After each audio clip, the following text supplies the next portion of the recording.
నేటి లేగదూడలే రేపటి పాడి పశువులు అని తెలిసినా చాలామంది పశుపోషకులు తెలుసో తెలియకో చేసే కొన్ని పొరపాట్ల వల్ల విలువైన పశు సంపదను కోల్పోతున్నారు. సాధారణంగా తల్లి గర్భం నుంచి దూడల పోషణ ప్రారంభమవుతోంది. పశువు పెరుగుదల, ఉత్పాదకత, పునరుత్పత్తి సామర్థ్యం వంటి వాటికి పునాది పడేది చిన్న వయసులోనే. కొందరు రైతులు లేగదూడలను తెచ్చుకొని పెంచి పెద్ద చేసి అమ్ముతూ ఉంటారు. దూడల పోషణ, సంరక్షణ సరిగా ఉంటే ఆ దూడ చెలాకీగా పెరిగి సమయానికి ఎదకొచ్చి పునరుత్పత్తి సామర్థ్యం బాగుండి మంచి పాడి పశువుగా రూపాంతరం చెందుతుంది. మరి పాడి పరిశ్రమ 3 పశువులు 6 దూడలుగా వృద్ధి చెందాలంటే దూడల పోషణలో తప్పక కొన్ని జాగ్రత్తలు తీసుకోవాలంటూ తెలియజేస్తున్నారు నెల్లూరు జిల్లా పశుసంవర్ధక శాఖ డిప్యూటీ డైరెక్టర్ సోమయ్య. లేగ దూడలను పాడి పశువులుగా అభివృద్ధి చేసుకుంటే రైతు అధిక వ్యయంతో పాడి పశువులు కొనుగోలు చేసుకుని ఖర్చు చేసుకోకుండా తన ఇంటి లేగదూడనే పాడి పశువుగా అభివృద్ధి చేసుకోవచ్చు. పశువు 6 మాసాల చూడిలో ఉన్నప్పుడే లేగదూడల యొక్క పోషణని మనము చూసుకోవాలి. పశువు 6 మాసాల్లో చూడిగా ఉన్నప్పుడు పశువుకి అదనముగా దానాన్ని అందించటము, అలాగే ఏలికపాముల మందుని పశువుకి అందించటము చేయాలి. అలా డివార్మింగ్ చేయటం ద్వారా తల్లి ద్వారా లేగదూడలకి ఏలికపాముల సంక్రమించకుండా మనం నివారించవచ్చు. సూడి పశువులో 7వ మాసం తర్వాత పాలు తీయటము మానివేయాలి. సూడి పశువుని ఒక మంచి ప్రదేశంలో తీసుకెళ్ళి ఉంచి అక్కడ ఆ శుభ్రమైన వాతావరణంలో పశువు ప్రసవించేదానికి కావలసిన ఏర్పాట్లు చేసి దూడ పుట్టగానే దూడకి ముక్కు రంధ్రాలు, వాటి నోటిలో జిగురు పదార్థాన్ని శుభ్రంగా తుడిచివేసి శరీరాన్ని పశువు నాకే విధంగా చూడాలి. అలా నాకని సమక్షంలో కొంత తవుడు దూడ శరీరంపై చల్లి పశువు నాకేటట్టుగా చూస్తే దూడకి పాడి పశువుకి తల్లి బిడ్డల అనుబంధం ఏర్పడుతుంది.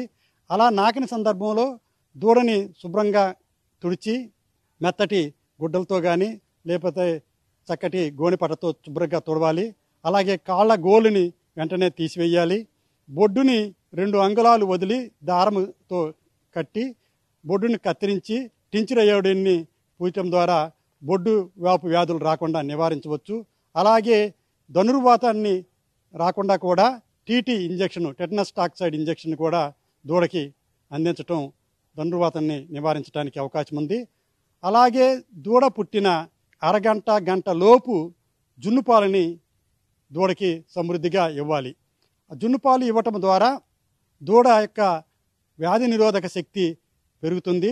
జున్నుపాలలో అధిక పోషక విలువలు కలిగిన యాంటీబాడీస్, మినరల్, వైటమిన్స్ ఇవన్నీ కూడా సమృద్ధిగా ఉండటం ద్వారా దూడ యొక్క ఆరోగ్య పరిస్థితి, తన జీవితకాలంలో వ్యాధి నిరోధక శక్తి పెరిగేదానికి అవకాశం ఉంటుంది.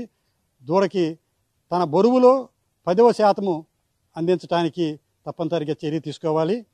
ఆ తదుపరి మొదటి మాసము పాలు బాగా అందించటము, 2వ మాసం నుంచి దానాన్ని కూడా తనకి నాలుక మీద కొంత రాసి అలవాటు చేయాలి. దూడని 10 రోజులు వయసు తరువాత ఏలికపాముల మందు పైపర్జిన్ ఎడిపేట్ కానీ పైపర్జిన్ హెక్సాహైడ్రేట్ కానీ దూడ యొక్క బరువును బట్టి దానికి ఇవ్వటం ద్వారా ఏలికపాములని నివారించవచ్చు. అలాగే 3వ మాసం నుంచి దూడకి పాల అందించడం మానివేసి దానాన్ని 300 నుంచి 500 గ్రాముల మధ్య దూడవన బరువును బట్టి మనం అందిస్తే దూడకి పోషణకి బాగా ఉంటుంది. రైతుకి పాల ఉత్పత్తి కూడా బాగా నిలకడగా ఉండేదానికి అవకాశం ఉంటుంది. ఈ మిశ్రమ దానాన్ని అందించే దాంట్లో కూడా రైతు తను సొంతంగా తయారు చేసుకుంటే తక్కువ ఖర్చుతో మంచి దానా మిశ్రమాలను తయారు చేసుకోవచ్చు. మొక్కజొన్నలు, జొన్న 40 పాళ్ళు, వేరుశనగ చెక్క 30 పాళ్ళు, తవుడు 10 పాళ్ళు, అలాగే చేపల పొట్టు ఒక 7 పాళ్ళు, బెల్లం మడ్డి 10 పాళ్ళు, లవణ మిశ్రమాలు 3 పాళ్ళు, ఇలా 100 పాలతో మనము దానాన్ని తయారు చేసుకుని దూడలకు అందించడం ద్వారా బాగా పోషణ చేసుకోవడానికి అవకాశం ఉంటుంది. దీనితో పాటు వ్యాధి నిరోధక శక్తి పెరగటానికి కోసము ఈ యొక్క అంటువ్యాధులు ప్రబలకుండా దూడ పుట్టిన 4 నుంచి 8 మాసాల మధ్య గర్భకోశ వ్యాధులు రాకుండా ఉండేదానికి బ్రూసిలోసిస్ వ్యాక్సినేషన్ ఇవ్వాలి. అలాగే గొంతువాపు వ్యాధి, జబ్బవాపు వ్యాధి, గాలికుంటు వ్యాధి, థైలేరోసిస్ ఇలాంటి అంటువ్యాధులు ప్రబలకుండా దూడలకి ఈ వ్యాధి నిరోధక టీకాలు ఇవ్వటం ద్వారా దూడ యొక్క తన జీవితకాలంలో అంటువ్యాధులు ప్రబలకుండా కూడా జాగ్రత్తగా తీసుకోవచ్చు.